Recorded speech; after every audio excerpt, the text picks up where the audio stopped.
सर्दियों की सुबह रणविजय राजसमंद पहुंचा।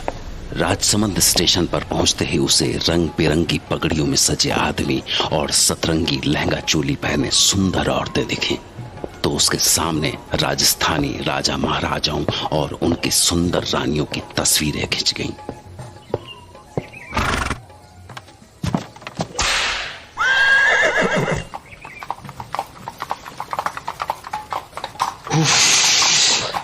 राजसमंद की सर्दी 10-12 डिग्री तो होगा।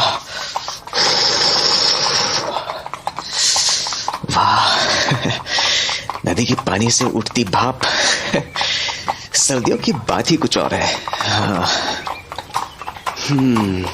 यहाँ पर जरूर ही डैनी डिकोस्टा के महल के बारे में पता चल ही जाएगा।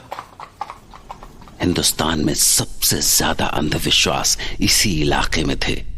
खून पी जाने वाले प्रेत, रात को भेड़िया बन जाने वाले इंसान और न जाने क्या क्या। उसे लगा कि सफर मजेदार होने वाला है। पहाड़ियों के बीच में से होकर जाने वाले घुमावदार रास्तों ने उसका मन मोह लिया। जगह जगह दिखने वाले सुंदर किले के नजारे, खूबसूरत वादियां, झीलें और झरनों से टकराकर बहने वाली हवाओं ने उसे जैसे किसी और ही लोक में पहुंचा दिया। वाह, लगता है किसी परियों के देश में आ गया हूं।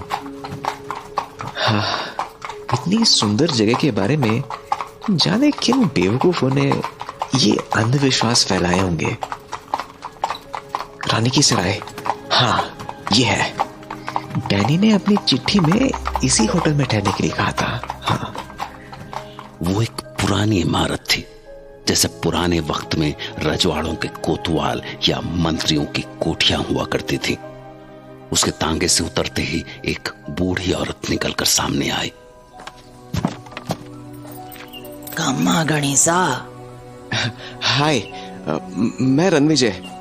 आ गए तुम? आओ आओ। कैसा लगा हमारा राजसमंद? मैं थारा ही इंतजार कर रही थी। आओ सा, आओ। थारा कमरा दिखा दूं? अंदर नहाने का गर्म पानी, तौलिया, सब कुछ है। और भी कुछ चाहिए हो तो बोल देना सा। हाँ, थारे वास्ते ये चिट्ठी मिली थी मारे को। बुढ़िया ने रणविजय को एक लिफाफा थमाया। रणविजय ने कमरे में पहुंचकर खुद को बिस्तर पर फेंक दिया और फिर वो चिट्ठी खोली। थकान से जान निकल गई। देखूं क्लाइंट ने क्या लिखा है। 4 दिसंबर। राजसमंद में तुम्हारा स्वागत है दोस्त। मैं बेसब्री से तुम्हारा इंतजार कर रहा हूं। कल 3 बजे तुम्हारी रत्नागढ़ की यात्रा शुरू होगी। रानी की सराय से निकलकर काली घाटी पहुंचना। वहां मेरी शाही बग्घी तुम्हारा इंतजार कर रही होगी। मुझे यकीन है कि तुम्हें ये सफर बहुत अच्छा लगेगा। तुम्हारे इंतजार में तुम्हारा दोस्त डैनी डिकोस्टा।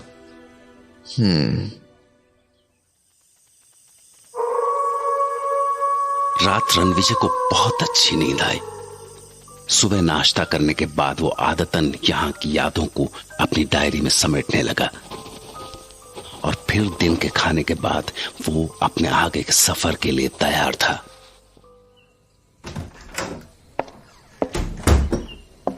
हाँ आंटी जी, तो कितना पैसा हुआ आपका? मारे को चिट्ठी के साथ ही कमरे का किराया और थारे आने जाने के वास्ते घोड़ा गाड़ी का भाड़ा मिल चुका है सा। घोड़ा गाड़ी वाला बस आता ही होगा। पर जे बताओ कि आपने जाना कट्टे को है? मैं रत्नागढ़ जा रहा हूं। रत्नागढ़ का नाम सुनते ही वो बुढ़िया अचानक पीली पड़ गई। उसके पैर कांपने लगे। क्या हुआ? आप पर उसकी तो जैसे जीभ ही अकड़ गई थी। तभी घोड़ा गाड़ी पहुंच गई। घोड़ा गाड़ी वाले ने रणविजय का बैग उठाकर घोड़ा गाड़ी में डाला ही था कि भीतर से वो बुढ़िया भागी हुई आई और हाथ जोड़कर रणविजय के सामने खड़ी हो गई। अरे भगवान के वास्ते वहां जाओ कुणी सा। अभी जवानी भी कोनी आई थारी ठीक से। दुनिया कोनी देखी तुमने, क्यों इस उम्र में जान देने पे तुले हो? पर हुआ क्या? ये क्या बोल रही हैं आप? ऐसा क्या है रत्नागढ़ में? सवाल कोनी सा, सवाल कोनी। बस अगर अपनी माँ को जरा भी प्यार किया है तो यहाँ से लौट जाओ, उसकी गोद सूनी मत करो सा। और अगर जाना ही है तो किसी और दिन चले जाना। हाँ, किसी और दिन? पर क्यों?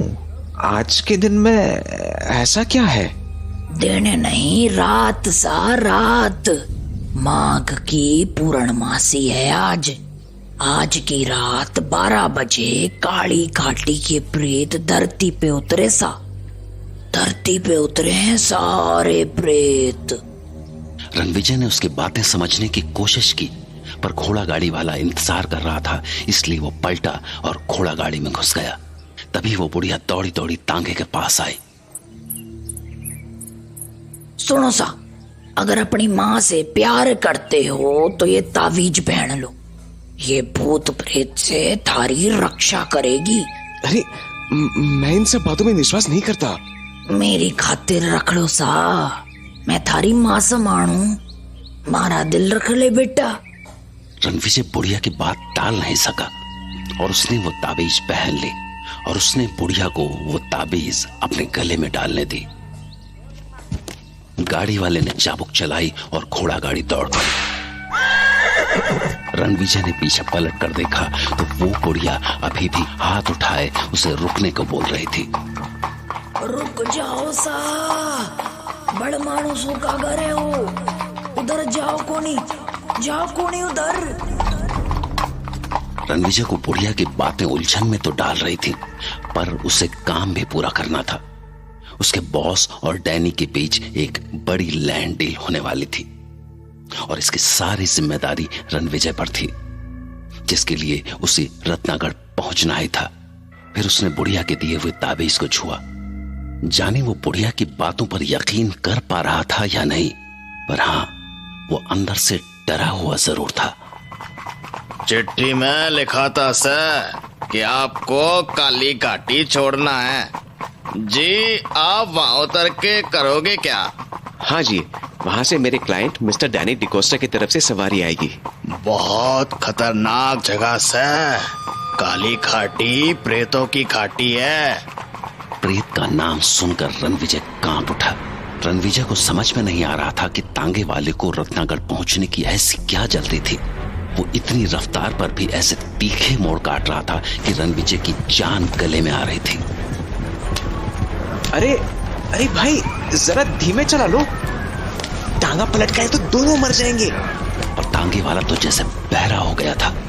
तांगा भगाने का जैसे कोई जुनून सा सवार था उस पर। सूरज ढलने लगा था। झींगुरों की आवाज ने माहौल में सिहरन पैदा कर दी थी और कंपा देने वाली ठंडी चांदनी रात के बीच तांगे के आगे लगी 2 लालटेनें रास्ता दिखाने की कोशिश कर रही थी। अरे तांगे वाले, आपको हुआ क्या है? आप क्यों घोड़ों की जान लेने पर तुले हैं? क्योंकि सर हमें आधी रात से पहले काली घाटी पार करनी है। क्यों?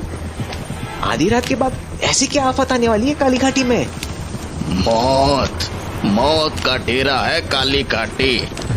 आज के पूरे चांद में जो आधी रात को वहां रुक गया, कभी वापस को नहीं लौटा। तो कब तक आएगी काली घाटी?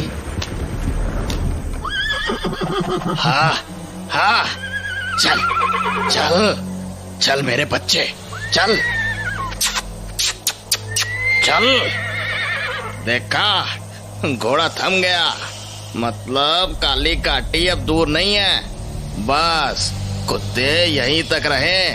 हाँ, क्यों? क्योंकि काली घाटी से भड़मानुसों का इलाका शुरू होवे।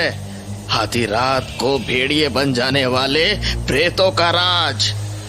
पर तुम आगे कटे जा रहे से। मुझे रत्नागढ़? क्या? रत्नागढ़?